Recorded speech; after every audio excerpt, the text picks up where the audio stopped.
ধাক্কা পাকিস্তানের। পুরস্কার বিতরণ নিয়ে পাক বোর্ডের অভিযোগ উড়িয়ে দিল আইসিসি। আরও মুখ পুড়তে পারে পাকিস্তান ক্রিকেট বোর্ডে। চ্যাম্পিয়ন্স ট্রফির পুরস্কার মঞ্চে পাকিস্তান ক্রিকেট বোর্ডের কোনো প্রতিনিধি না থাকায় যে অভিযোগ তারা করেছে তা মানতে নারাজ আইসিসি।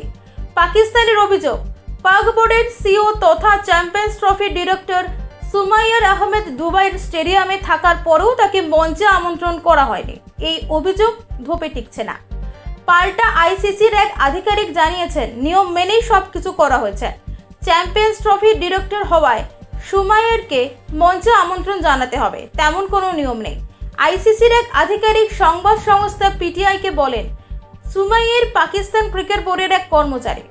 ইনি বোর্ডের আধিকারিক নন। খোঁজ নিয়ে দেখতে পারেন কবে কোন প্রতিযোগিতার ডিরেক্টর পুরস্কার মঞ্চে থেকেছে।